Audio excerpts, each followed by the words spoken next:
frostbitten in Alaska, appendicitis in Greenland, near drowning in Borneo, rope failure in Kumbu, reported missing in Annapurna, which sounds like a list of must-do activities by the time you're 50. Also, one or two of the nurses could see that I was depressed. And it's a difficult conversation now because some of them were really, that's so awful, Nigel, and we're really sympathise with you. And others were basically giving me the biggest kick up the backside of my life, telling me to get on with it because sympathy will get you nowhere. And all this sort of flow of these things, I basically just said, right, that's it, batteries on, flame on, let's go and let's do something. And I've never stopped. We learn more from failure than success, and that's part of the thing, that we need to fail. You know, let's not fall 150 feet off a cliff while we're doing it, but we need to learn to fail, because if we only see success, then all we'll chase is more success. I have found being in the outdoors my release. We do need to take a look at how everyone is perceived, I think, these days. And you've only got to look on social media that we have role models that I just don't think are role models, and we have influencers who I wouldn't, as my grandfather would say, pay them with brass washers. And when I work in lots of schools, you know, you'll talk to youngsters today, what would you like to be? And it's all media, it's all celebrity, it's all unrealistic. And when you watch something like that, yes, I'm in the lead, but this is my greatest competitor, but he's also my friend. And we can be competitors together. We don't have to go, I'm much better than you, I can do this, I can do that. We can be friends, work together as well. I don't think I've ever really grown up. Welcome to Men on Show, and I'm delighted to have Nigel Vardy on the show today.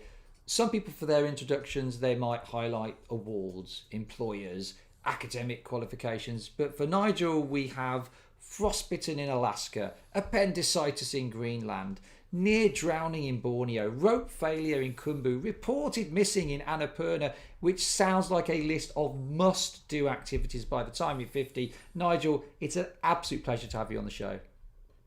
Thank you very much, Andrew. So, Nigel, just sort of to kick things off, you're growing up, who inspired you with this adventuring spirit that you have, and we'll hear more about that? Was it just somehow in you, or was there something or someone that inspired you? I think it's a mixed bag, really. My parents were very big into the outdoors. My father's side of the family were into farming, so I spent a lot of time outside, day and night, rain or shine, having a thoroughly good time because I was with my dad and the family, and you know, it's the best thing in the world. And also my mum and dad were big hill walkers, and we used to go, I lived just on the south side of the Derbyshire Peak District, and we used to go into the hills basically because it was free, and we hadn't got that much money, and it was a cheap day out, but you spent time with your family, you walked, fresh air, outdoors, open skies, you know, flew your kite, ran around, threw yourself in a stream, and it really spawned from there, and I've never really stopped. I don't think I've ever really grown up. No, I love that. And we never should really completely grow up. I think life would get too boring if we did. But as a younger man, is there like, when you're looking back, is there like a really memorable adventure that you had where you're like, wow, that was like amazing, I need to do more of this? Yes and no, and the reason I say that is when I went to comprehensive school, we used to do outdoor pursuits as part of the curriculum. It was perfectly normal in school time. And when I speak to audiences, I tell a story, and it's not really till I've got to this age I realise how particular that moment was, of when I was learning to sail on a local reservoir. I'd be about 14 years old with a couple of friends, and the woodwork teacher at the time, because there was no such thing as guides in those days, a teacher took you, and we went and learned to sail. And when we're young at that age, we all want to be the fastest, biggest, you know, whatever that there is. And we tried to sail this boat so fast that then we realised we didn't know how to stop or turn the thing, and we ended up putting it in the water. And you're thrown into a reservoir. Now, these are well before the days of dry suits, and, you know, we had an old pair of jeans, an old jumper. We did thankfully have a buoyancy aid. And we tipped in the water, and the woodwork teacher comes along and sort of smiles at us from the safety boat and goes, "It's cold, isn't it, in there?" And of course we're freezing. Yeah, of course it's freezing. It's cold. You'll not do that again, will you? And it's that moment that stuns me, because in my personal view now, we do not let people experience the reality of life early enough. That for me was a massive reality check. If you mess about, you'll end up in the water. It's freezing cold. You don't like it, so let's learn how to do it right, and let's not do that again. We're perfectly safe, but what we've done is learnt a life lesson instantly at 14, and that stayed with me, and I'm now 54, and I can still remember that moment to the letter today. Yeah, it's as a parent. I mean, I've got 3 boys under 11, and I have to. It's a real conscious discipline to not be a helicopter parent. I definitely have that in me to want to come in and hover and ensure they don't fail. But actually, we should let our kids fail, shouldn't we? And experience that for themselves. We learn more from failure than success, and that's part of the thing, that we need to fail. Let's not fall 150 feet off a cliff while we're doing it. But we need to learn to fail, because if we only see success, then all we'll chase is more success. If we understand what failure is, we might just find reality. Yeah, no, I love that. And I guess sort of talking about things that have gone wrong, maybe that leads us nicely into the thing that went wrong for you on Mount McKinley. I know you had a life-changing accident there. Can you tell us sort of more about that, kind of what happened and how that unfolded? Certainly. I mean, I was out there with 2 friends, and we're all reasonably, very competent mountaineers. And we'd met through Operation Rally, which was something I was involved with, as was Anthony, one of the other chaps, and Steve was one of Anthony's friends. And we put a team together to go and climb on what was called McKinley, they've now called it Denali, on a route called the West Rib, which is pretty technical, quite hard going. And we had 17 days of fabulous mountaineering, because we have to make the decisions and the choices. We have to put the effort in, get up, sort the gear, nothing's done for you. And we got for the summit day to make a summit attempt, and the weather just had other ideas. And it was okay when we started. It wasn't till we got on the summit plateau that it absolutely binned in quite horrifically, 60, 70 mile an hour winds, and we're told a wind chill of about minus 60 centigrade. And you're 3 very small dots in an enormous landscape. And this is where those lessons I learned, and we all learned, the 3 of us, when we were younger, came to the fore. So we need to take decisions now. We're going to freeze to death if we don't get off this mountain quickly. We're massively exposed. We're at 6,000 metres. It's minus 60. The tents are 2,000 to 3,000 feet below us. What are we going to do? And Steve was getting tremendously cold. I mean, really horribly cold. And we just took a decision that going down wasn't possible. There was nowhere particularly to go up. And so we dug ourselves into a snow hole, and there was a crevasse sort of cracked in the ice at the time that we could open up and get in. And we spent the night in there. And I'm not going to say, it was warm, but the wind is a killer. Anybody will tell you, you can have a lovely winter's day, the sun's out, you can stand in your shorts until the wind comes, and then it's bitter. And we spent the night in there just trying to tell silly jokes, stay awake, hug each other, get through the night. I did send an emergency call to the rescue services. I mean, we didn't really understand what effect that would have. The next day, we took a decision after being in this hole overnight that we're all pretty beaten up and we need to get back to the tents. And Steve made a remarkable recovery, but I went the other way. I actually was quite severely frostbitten. And then it was a sort of, somehow we need to get Nigel down to safety, and the next sort of 20 odd hours of trying to walk out the best I can, falling over, the lads helping me. And then we took a decision, or Steve and Anthony took a decision, that this just wasn't happening, and that Steve would go and get help, Anthony would stay with me. And a few hours later, a helicopter actually brought Anthony and myself from 6,000 metres individually off the mountain on a cable lift. And we made the horrible thing, the assumption that, well, Steve's got to help, he's found somebody. Somebody said, right, we know where your friends are, we'll get them off. What we didn't know is Steve never did get to that help. He took a big fall, broke his legs, spent another night on the mountain, and he wasn't brought off till the next day. And then we're all taken down to hospital, Anthony and myself the night before Steve, in varying states of disrepair. And the long and short of it is I lost all my toes. I lost the ball on my left foot, both my heels, the tips of every finger, nose, and a section of my left cheek were all either fell off or were amputated due to severe frostbite. And I was just 30. And that's when, the next stage of my life appeared, where I had to learn to walk again, write again, do all the things that we do, and to get back into expedition mountaineering and travel, which is what I've been doing ever since.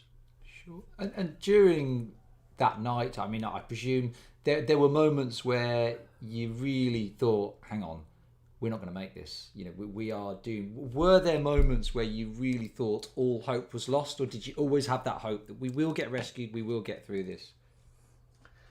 I would say neither. We kept ourselves busy. People will tell you, anybody that knows me, I'm very busy. I never stop. People do like it, people don't like it. That's just the way life is. But we kept ourselves busy with what we might now call short-term goals. What can we do? How can we make the situation better? Can we tell a silly joke? Can we do this? Can we do that? And it helped the time pass. Now, we didn't look at watches and stuff because we've got loads and loads of mountaineering gear on, but the time passed through. Now, if we'd sat there dwelling on it, yes, we'd probably gone into well, this is it, boys. But we didn't. And though it was never a rescue's coming and we're all saved, it was, what can we do next? How can we get out of this? What can we help ourselves with? I was always brought up with the old phrase of God helps those that help themselves. What can we do to help the situation? And though we knew that message had got through, but it was very garbled, we had no idea the rescue effort that would be put up. And subsequently, of course, we were rescued. But we didn't know that at the time, and we didn't really know that until the helicopter popped out the clouds about half a mile in front of us, literally moments before the rescue began. Yeah, and in hospital, you mentioned, obviously, the amputation, the loss of toes, fingers, some of your face to frostbite. What was sort of going through your mind, and how did you get yourself through that reality that you're 30 now? How did you get yourself back into adventure? I mean, was there ever a point where you thought, do you know what, like with what's happened and these changes, I think I'll just stick to being in an office and play it safe? I mean, did that ever cross your mind? No, I did. I was always determined I wanted to get back in the mountains. And again, these pivotal moments in your life. An American doctor came out of retirement actually to see us. Absolute splitting image of Father Christmas, this gentleman. And he'd served in the Korean War, where there'd been a lot of frostbite, and he'd learned his trade there, as it were. And he came, only a couple of nights after we were flown back, and he looked at me and he said, well, Mr. Vardy, you'll be back in the mountains again. At the time, I'm in shock. I've got drips and epidural lines in me and all the rest of it. And again, it's not till you look back later that you realise what a statement that was. And though I've worked in an office for years, my real world's outside. And I have never thought, well, this is it, I'm going to take up stamp collecting or whatever it is. From day one they've taken my fingers off. How do I learn to tie knots and use climbing gear? My toes are gone. I will stand and walk. How do I transfer that into climbing? And if anything, I was badgering the doctors to say, come on, when can I go on my bike again? When can I do this? When can I do that? Now, don't get me wrong. At one point, after a very, very big bout of surgery, I would have very, very happily taken my own life. No two ways about it. And if I could have walked, which I couldn't because I was full of drugs and things, and if the window had opened, I was about 3 or 4 floors up, I'd have just rolled out. I didn't.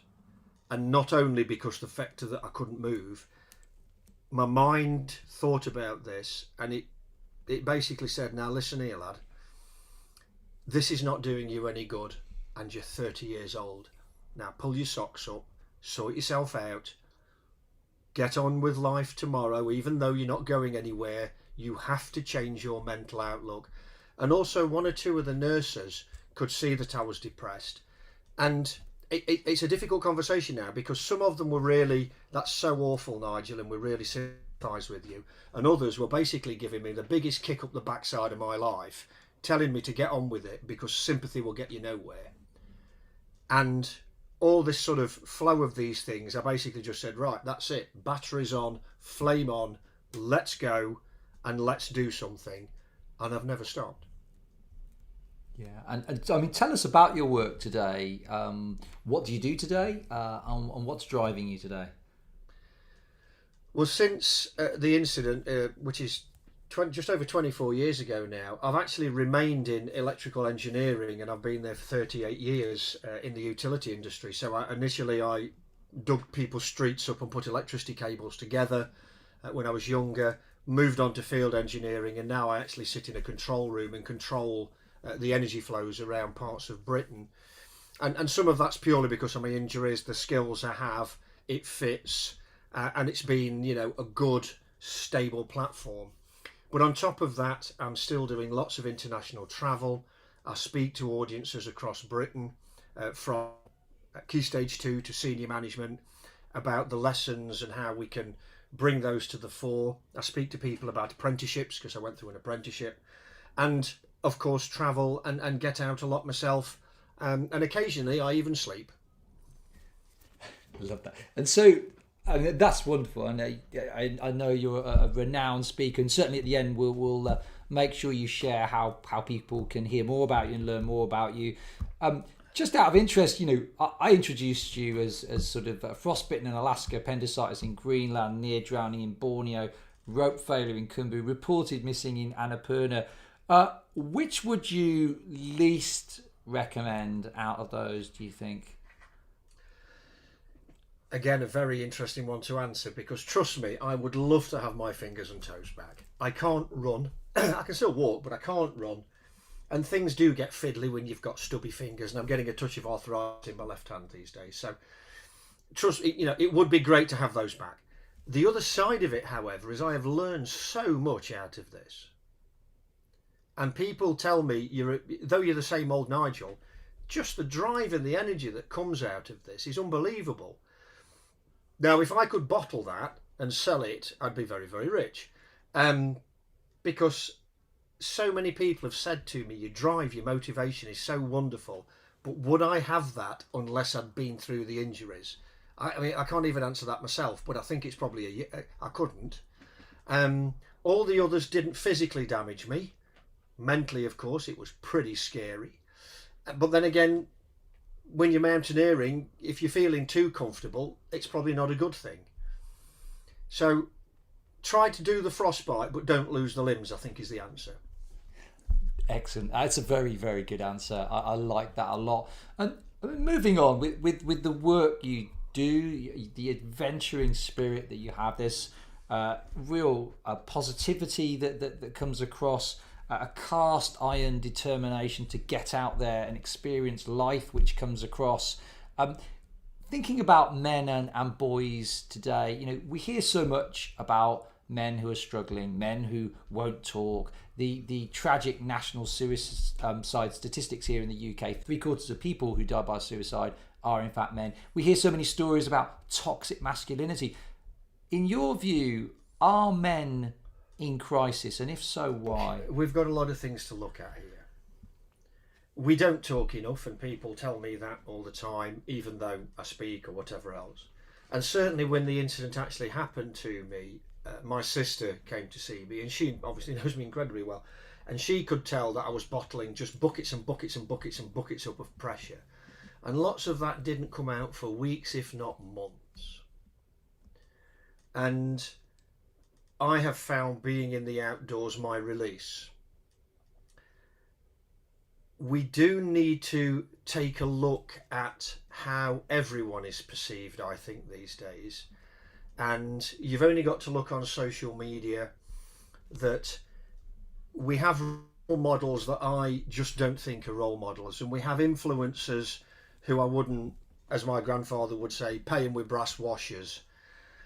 we try to bombard young boys now and girls with an immense amount of, this is what we think you ought to do, this is how you ought to look, this is what you should do with your life, and we almost don't give them the choice. You know, we've got court cases going on at the moment with certain people. We've got sports stars that are on multiple £1 million a week, and yet they act irresponsibly, and these are the role models for the future. And to me, it's terrible. My role models were realistic people I knew. My dad, one of my grandfathers, people around me, occasionally something on television, but I wasn't bombarded with, this is how you should look, this is what you should aspire to. And when I work in lots of schools, you know, you'll talk to youngsters today, what would you like to be? And it's all media, it's all celebrity, it's all unrealistic. And the more unrealistic we are, the more lost they will be. And again, I'm not pointing fingers at anybody, but there's barely any men in there. I work in lots of schools where I go in the staff room for a cup of tea and I'm the only male in the school. Again, I'm not saying that's wrong, but when you're an 8 or 9-year-old boy and you want to talk to somebody about something, you might want to talk to a man about it. Yeah, well, in fact, the statistics on primary schools is that 15% of primary school teachers are male, 35% of secondary school teachers are male, and less than 4% of nursery workers are men. And I mean, I agree that there is, if we're thinking about men and boys, or young boys in this instance, their mental well-being, their emotional welfare, their development, we have to find a way to get more men involved in education. I fully agree. The other thing you touched on there with social media, you actually, I was just thinking, see, I'm a passionate Arsenal fan. And I remember growing up, you know, the heroes that I would have looked at, David Rocastle, who's now sadly passed away. As an older teenager, Ian Wright was a great hero on the football field. But I knew nothing of his life. He didn't have any influence over me. I didn't watch his every move on Twitter and all his posts.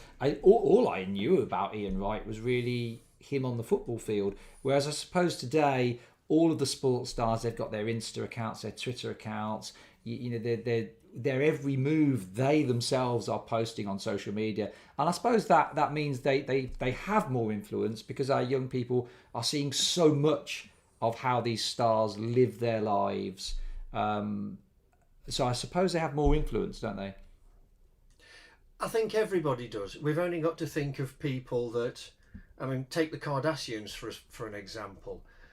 Fake is the word I'd use personally, but people look at them because they see that they've got this lifestyle they may choose to try and emulate.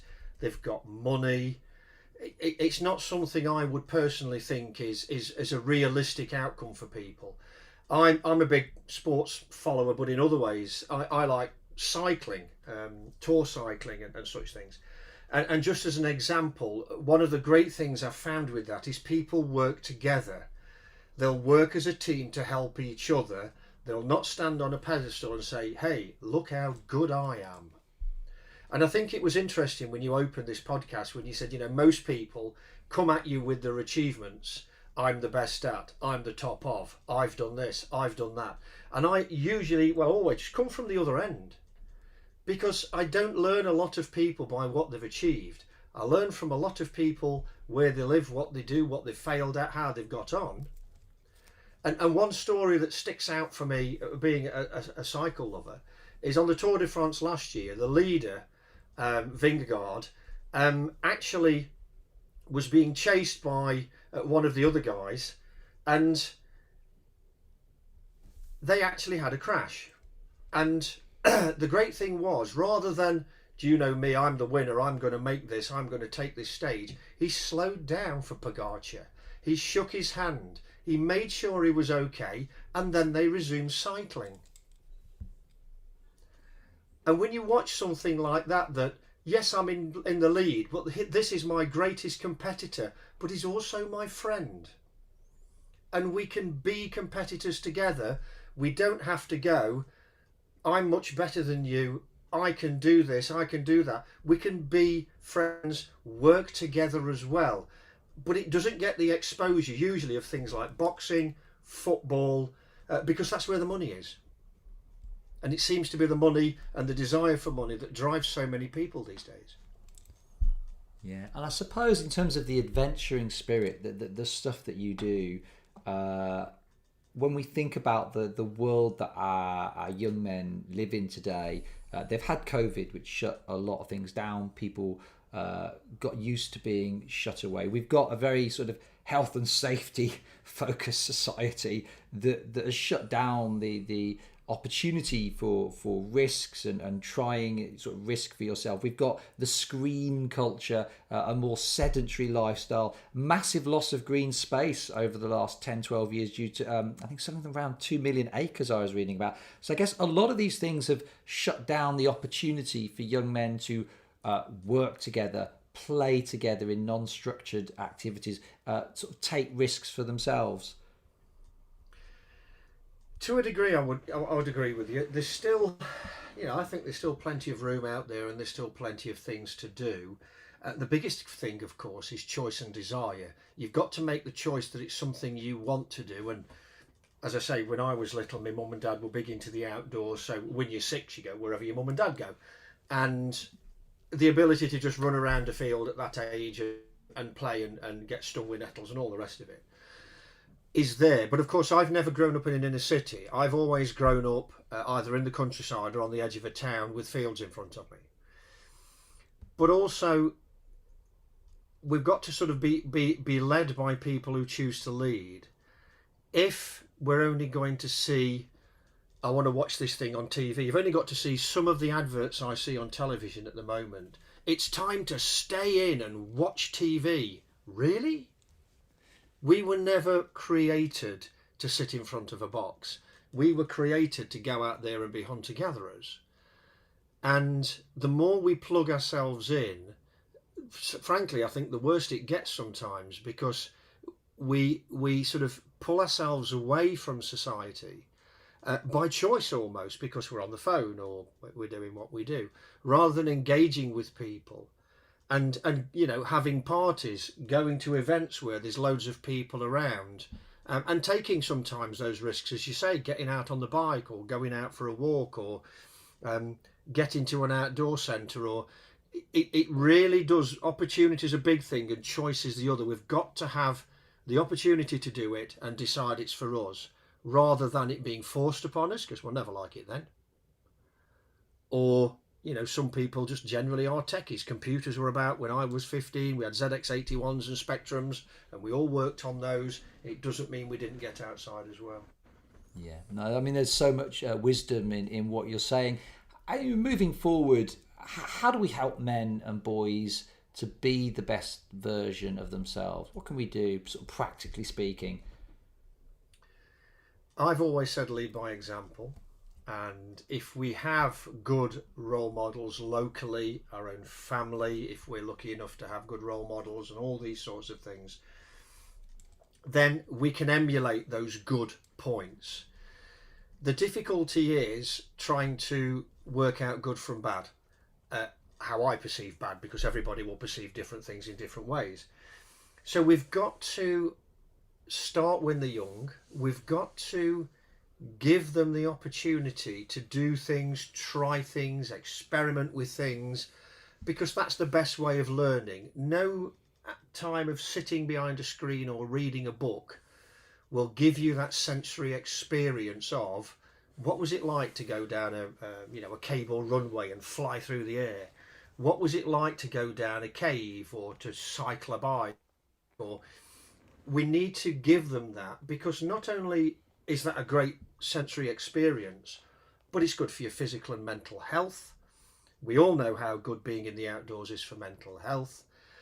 And I've worked with some Key Stage 2 only recently, and I can see the difference in these children from the children before COVID. And I was really shocked, the difference. So we need to get them into groups of people together as groups, rather than trying to segregate them all the time. And as I noticed with this group after COVID, they argued more, or they didn't make eye contact, because for 2 years before that, it just didn't happen. They didn't have that exposure to large groups. So we almost need to disrupt them to work out why these arguments appear, why they don't use the eye contact, and get them together. And then naturally, hopefully, of course, that will set them up for life, because we learn so much when we're young, so much. Yeah. So and it will make the biggest difference to everything you do. Yeah, no, that's really, really insightful stuff again. So if you had, just to sort of bring the podcast to a conclusion, if you had a short message for our young boys today, what would that message be? Go out and find your life, and go out and make the choices for your life. Nothing is set in iron and nothing is set in stone. But unless you go and try things and work with things and other people, you'll never know where life can take you. No, that's brilliant. Well, look, Nigel, thank you so much for your time, for your thoughts, for your story. It's been an absolute pleasure to have you on the podcast. Thank you again.